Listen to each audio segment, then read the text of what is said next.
Okay, so ready to dive into the world of Nigerian currency. Sounds fascinating. You provided some excerpts from a compendium of currencies of Nigeria, and wow, I had no clue how interesting this could be. It's a journey, that's for sure. We're talking about the whole evolution of money in Nigeria. I mean, from ancient systems all the way to, like, the digital age, right? And it goes way beyond just the economics, too. You see reflections of Nigeria's culture, the power dynamics, even their journey to, like, forge a national identity. It's all there. It's like holding up a mirror to history through their money. Let's start with something that seems so simple, but has this surprisingly global story. Cowrie shells. Oh, yeah. Who knew a little shell could be so important economically? It's remarkable, isn't it? This source, it details how these shells were valued, how they were strung together for transport. They even became like a globally traded commodity. It really highlights just how important they were in pre-colonial Nigeria. And their cultural importance, too. Like, I can't help but think of Chinua Achebe's Things Fall Apart. Yeah. Those cowrie shells weren't just money in the story, were they? They were like this symbol of wealth, status, even fertility. Exactly. They were deeply embedded in the Igbo culture. It shows how money can have meaning that's way beyond just its, like, transactional value. Right. It's amazing how something so small could carry so much weight. But speaking of interesting types of currency, the source also mentions these manillas. What are those? Manillas were these brass or copper bracelets, and they were used as currency mainly in West Africa. There's still some debate about where they actually came from.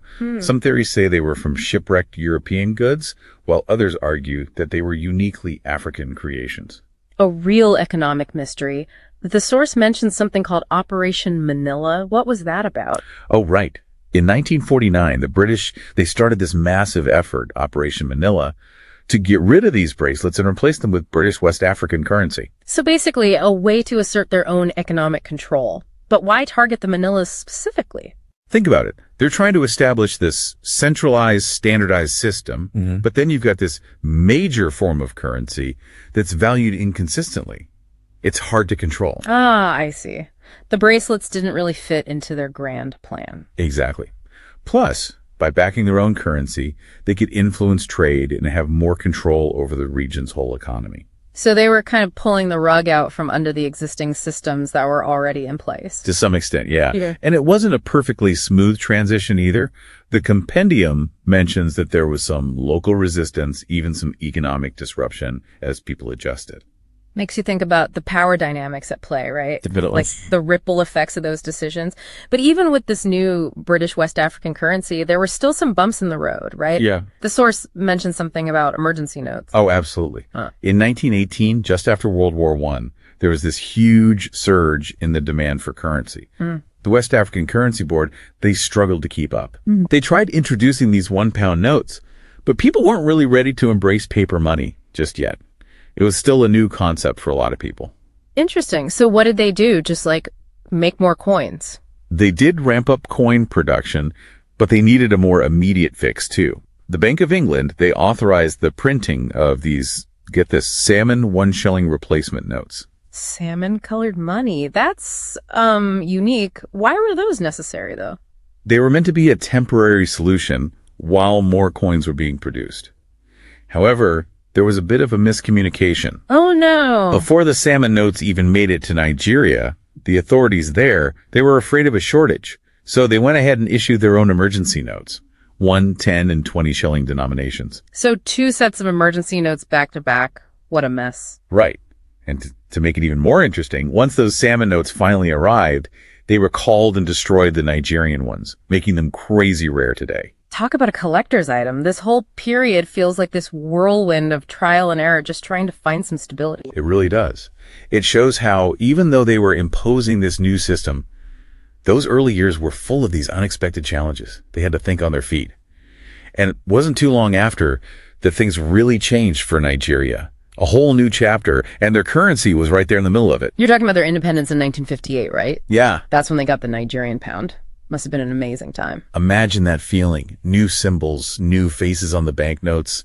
It was like this visual announcement. They were independent. They'd fought hard for it. More than a currency change. It was a statement.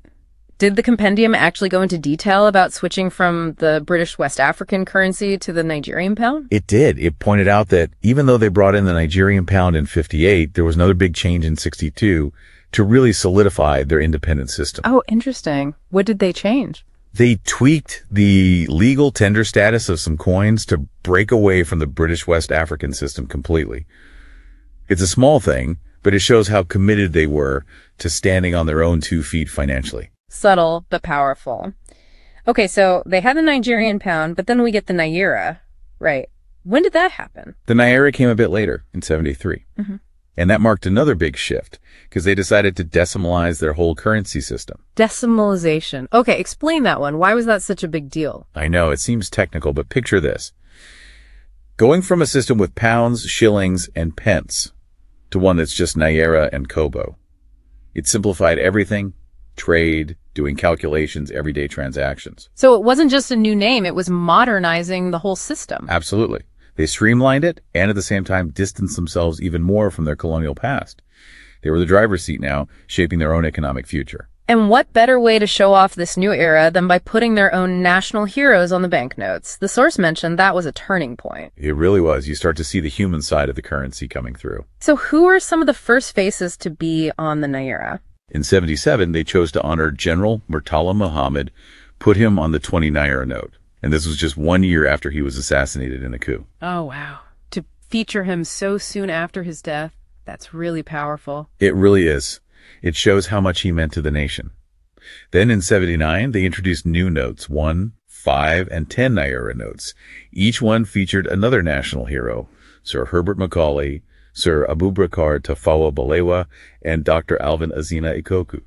It's incredible how these figures become part of everyday life, isn't it? People see these banknotes all the time, and they're reminded of their stories, their contributions to Nigeria. It's a reminder that money isn't just about transactions.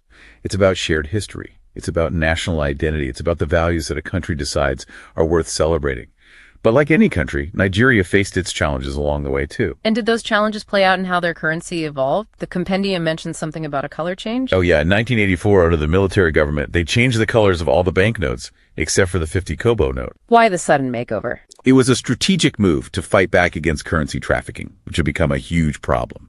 Changing the colors, it basically invalidated the old notes, forcing people to exchange them, made it way harder for that illicit activity to go on. So it was like hitting reset, trying to regain control. It's amazing how something as simple as a color change can have such a big impact. Exactly. It just goes to show how closely a nation's currency and its overall stability are connected to security, too. We've seen the Naira introduced, national heroes on the banknotes, a color swap to stop trafficking.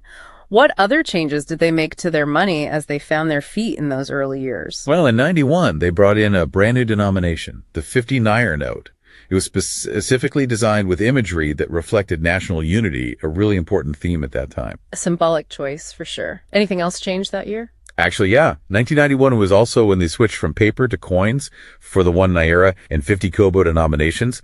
They introduced a whole new set. 1 Naira, 50, 25, 10, even a 1 Kobo coin. It was a huge restructuring.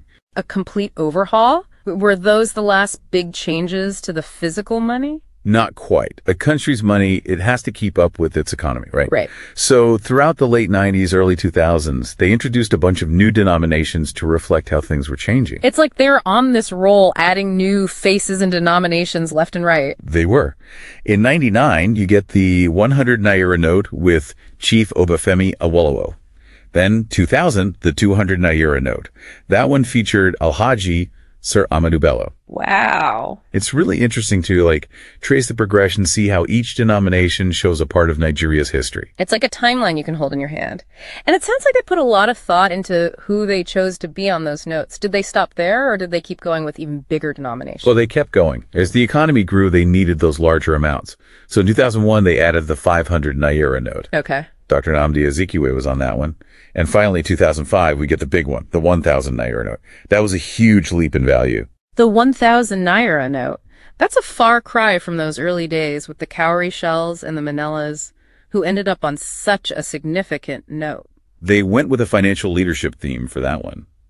Chose the first 2 indigenous central bank governors, Alhaji Aliyu Mai Bornu and Dr. Clement Aisong. That's a great way to honor them.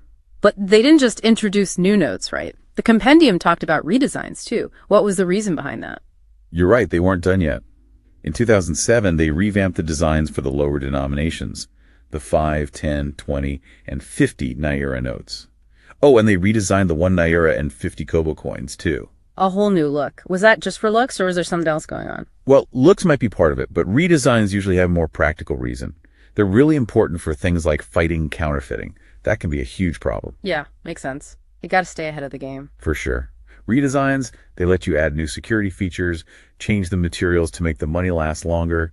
Sometimes it's just about showing people we're serious about keeping our currency strong. It's a reminder that money is always changing, right? It has to adapt to new challenges and show where a country is at that moment. Exactly. And speaking of change, the Compendium mentions a really interesting shift that's been happening, the move towards a cashless society. Oh, yeah. The digital age is changing how we think about money, for sure.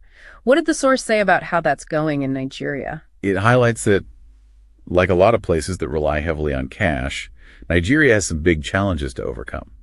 The cost of actually managing physical money, the logistics, and, of course, security. Yeah, those are big ones. It's easy to forget how much easier and safer electronic transactions are. Totally. And the source points out how physical cash can make it easier for criminals, It's harder to trace, easier to hide things when you're not dealing with digital records. So this push for a cashless system, it's like their way of tackling those problems head on. Exactly.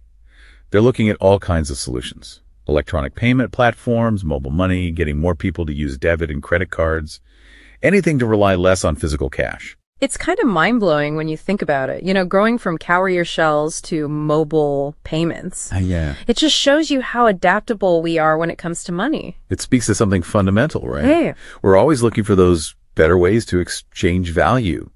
Got to be efficient, got to be reliable.